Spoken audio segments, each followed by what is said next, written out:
Now, having moved from science to law, we come to a Supreme Court lawyer. And so it gives me great pleasure to introduce Shyam Divan, batch of 1978. Now, Shyam has a special interest in natural resources and environment, and he has an extremely intriguing title for his talk, Plastic Cows, Traveling Lions and Bellary Ore, 3 Legal Riddles. So he's going to tell us about environment and the law through 3 Supreme Court cases. Thank you, Shyam, for being here. Yeah, thanks very much, Mona. I hope I can be heard across the hall. Let's just sort of reveal as to what the answer to the riddles is. Actually, there isn't one, because each of the 3 cases is still pending in the Supreme Court. So I thought I'd just use them to illustrate what I had to say a little bit on the generalities and the specifics of environmental law practice. First, the generalities. Well, number one, when I started law, there was no living in environmental law. It was all free, pro bono work, and I'm very happy to say that now people who are committed to environmental law can actually earn some money out of it. And the money comes from 2 or 3 fields. The first is the very conventional sort of environmental lawyer who lands up in court and who canvasses and argues cases. And now, these days, and I reckon this is likely to happen in the near term and in the future as well, people, communities, etc., are willing to pay their lawyers for presenting an environmental cause in courts. In the 1970s and in the 1980s, essentially this kind of work was all done free of charge as some sort of a public interest commitment on the part of lawyers, and communities generally didn't put down the money to stop an industrial project, etc. So that's one really positive development. You can sort of make a living out of it.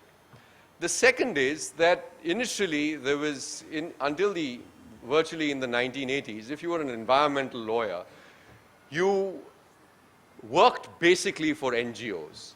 Now there's a much wider range of options which are available to environmental lawyers. You could work for corporations, because corporations require to consult environmental lawyers all the time.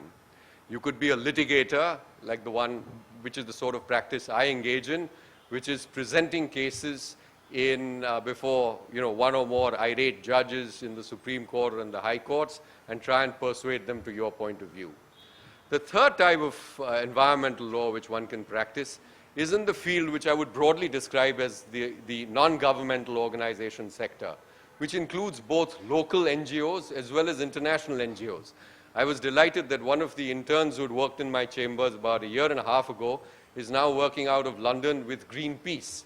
And there are many such situations where if you have a passion or a commitment to try and improve the environment, you can do that through the avenue of law, but not necessarily through a court of law, but following up on advocacy, on petitioning, on trying to change government policy and government laws through areas which are wider than what was available, say, a decade or 2 ago, which was the traditional path of picking up the law generally and then trying a little bit of specialization in fields like natural resources.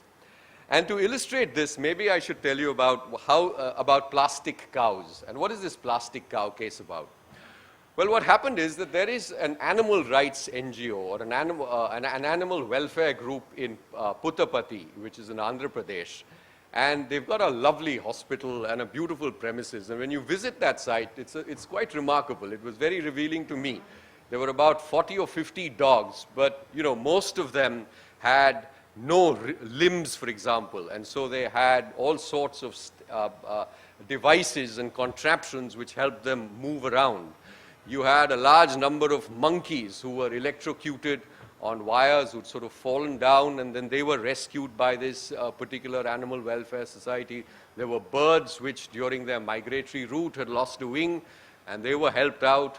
There was a camel, there were buffaloes, there was all sorts of animals. And then there were wild animals itself which were, as well, which were rescued. But the plastic cow was the most intriguing, and that is what had drawn me from Delhi to visit this place. What they found was that the local municipality in that area is a place called Anantpur. And the commissioner of Anantpur had sort of picked up a dozen stray cattle and had deposited them at this animal rescue center. And one of them was in terrible pain. And eventually, that particular cow died. And when they conducted a post-mortem, they found that this particular cow was full of plastic. It had 50 kilos of plastic. And they started wondering as to why did this cow have a special affection or interest in eating plastic, or was it across the board? Now, they've conducted, as you remember from Ms. Pantaki's biology classes, the cow has a complex stomach with 4 stomachs and stuff like that. So they opened up the rumen, which is the first of the 4 stomachs. And these 4 rumenotomies conducted over 50 cows revealed a range of between 35 to 65 kilos of plastic in each of these living cows. These weren't postmortems. And the cows sort of walked away. Now, why was this happening? And the reason was that we're discarding a huge amount of plastic across the country in our open garbage disposal systems. The cows are trying to reach into that food which is in the plastic bag, which is disposed of. The plastic gets swallowed, and it just doesn't pass through the system. So this group we've petitioned the Supreme Court. We found that this was a problem not just exclusively confined to Puttaparthi, but across the country. Vets from across the country started writing in and saying that, yes, we have the same problem when we examine cows. And so there is this petition which is before the court. The petitioners, which is this group Karuna and a number of animal rights petitioners, are really more interested in asserting animal rights. But I'm not sure the Supreme Court is going to buy that. They want to say that animals, apart from having a right to be treated in a non-cruel fashion, have much more than that. They have a right to live with dignity. They have a right to live with not just with compassion, but to ensure that they have a space in the world which is untrammeled. And this, in terms of jurisprudence, is a huge leap. So I'm uncertain as to whether we'd be able to achieve that in this particular judgment. It requires a lot of sensitizing in terms of judges are concerned. But perhaps we can do something in terms of getting orders and directions from the Supreme Court for better segregation of plastic, better disposal of plastic, ensuring that plastic bags are banned or to the extent possible banned, and so on. The second case is traveling lions. And this is a sort of a considerably different challenge which the Supreme Court encounters. It has to do with the lions in the Gir forest. And what happened about 20 years ago or 25 years ago was that there were a number of studies which were conducted across the country, and they found that this population of Gir lions was extremely vulnerable. You could have an extinction, and then this is the only pocket of the Asiatic lion which is surviving anywhere in the world. So what does one do about it? So they discovered this place in Madhya Pradesh, and it's known as the Kuno Wildlife Sanctuary. And they cleaned it up, and they readied it after spending about 15 or 17 crores of rupees to receive the lions.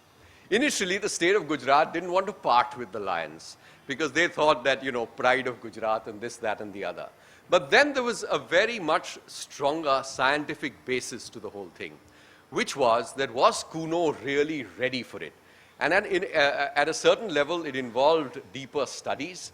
And these studies were, for instance, that were there various types of bugs and viruses, pathogens which were at Kuno for which the Asiatic lion in Gujarat hadn't developed immunities with regard to. One.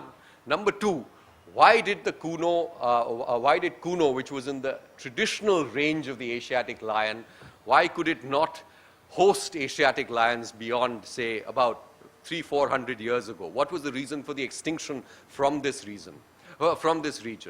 Anyway, to cut a long story short, Madhya Pradesh, where Kuno is, which is the state government where Kuno is located, got fed up of this attitude of the state of Gujarat and the fact that it wasn't resulting in lions traveling from Gujarat across to Madhya Pradesh.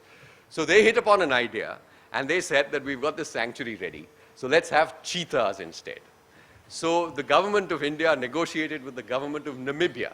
And I didn't know this until I did this case, but Namibia apparently has, at certain times of the year, they engage in culling of cheetahs because their cheetah population multiplies to such an extent that there isn't an adequate prey base. So all these cheetahs were sort of on the ready, packaged and set to fly across to India. And at the very last moment, the Supreme Court of India issued an injunction restraining the transport of cheetahs across to Madhya Pradesh, because if you had cheetahs, then there was no question of having lions for at least 10 or 15 years until the cheetah sort of, settled over there in Kuno, overcame all the difficulties, and was an established small predator. So that establishment period hasn't sort of been, studied in very great detail, but they reckoned it would be about 15 to 20 years. So we've got this splendid situation in the Supreme Court where the judges really just don't know what to do. You have a problem of poaching in Madhya Pradesh. You have a necessity to find a second home for the Gir Asiatic lion. You've got these cheetahs in Namibia all ready to fly, but nowhere to land. And you have a lack of scientific material on the record in terms of whether there's sufficient prey at Kuno, whether there is sufficient infrastructure in ensuring that, well, Madhya Pradesh can't protect their tigers very well. Will they be able to protect the lions? And then the most complex of issues, which is initially Madhya Pradesh said, come on now, just spare 3 or 4 lions, 2 males, 3 females. But then they realized that this results in inbreeding and a susceptible and a very vulnerable lion population. So you don't need just 2 or 3 lions at a go, but you require a stream of lions. So anyway, that's the second riddle. And the final one is on Bellary Ore. And probably since there's 5 minutes left, I'll just sort of clip this into a 2-minute presentation. This is a case where, because the Chinese economy was booming, a huge amount of our forest land in Bellary was mined so exhaustively that it completely destroyed our forests, and it resulted in an enormous amount of pollution, of not just pollution, but of graft. So in the government of Karnataka, you have a situation where you have a minister in charge of this district. He is the one who's entirely behind this entire mafia. You have a parallel police, you have a parallel transport system.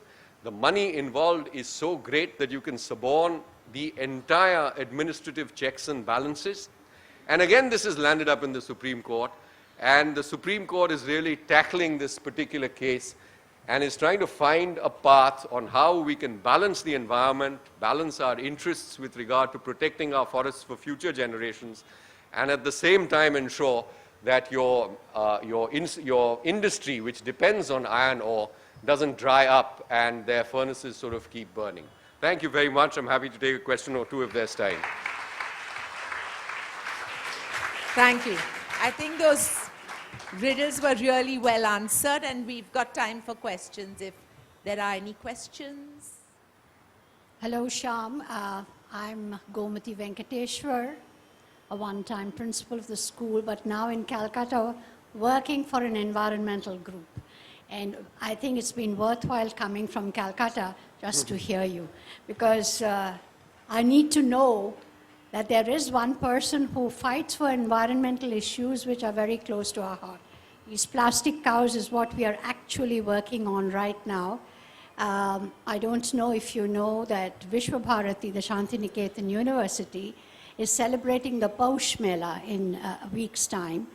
And there is a huge move or campaign to completely ban plastic because it's a World Heritage Site now. And I think the Supreme Court's ban on plastics has been put to use by the Vice Chancellor there. And we have moved from Calcutta to Shantiniketan to see that when hordes of tourists arrive in buses and trains, we're going to be there to see that they do not have water bottles in plastic, no plastic cups or plates are used for eating in the Mela, and also no plastic bags to be brought by anybody. I'm very pleased to know that there is a big movement to ban plastic. It's the bane of our lives.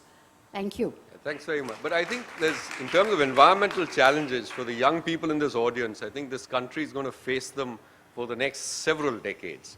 So, I mean, there's an assured career in that. I think Navroz has another question. Shyam, what is being done to educate and sensitize judges? Because 20 years ago we had a seminar, you were there in Bombay, when Verma, Kuldeep Singh and others were there at YB Chavan. and the whole move was to educate and sensitize judges. And that lady from Goa gave the example of the district judge who was dealing with a sand dunes case and said, I know all about it because I built sand castles on the beach when I was a child, and everybody laughed. So 20 years on, you may have a good idea of what steps are being taken, because that's a crucial part of the environmental battle that we are all fighting. Well, I'll give you just a sort of a two-limb answer to that. The first is very little is being done in terms of sensitizing. So I think the only way to educating or sensitizing judges, I think the best way for a cause like plastic cows is to have parallel advocacy going on through the media in terms of articles, in terms of films, in terms of debates, in terms of, initiatives which are being taken across the country. But on the education front, I really encountered a degree of innocence which stunned me. We were defending the Delhi High Court order which banned the criminalization of homosexuality. And we were up against two judges, and one of the judges, well, both of them confessed that they'd never met a gay person in their lives. And that was a very, very difficult starting point. And so in terms of education, we handed over a list. And there was, Vikram Seth and a large Martina Navratilova and a huge number of icons of persons who've come out, etc. And they were startled. So I agree with you. In terms of sensitizing and educating, it's something which is imperative. But I think it has to be done in a more general manner rather than seminars. Thank you. Thank you.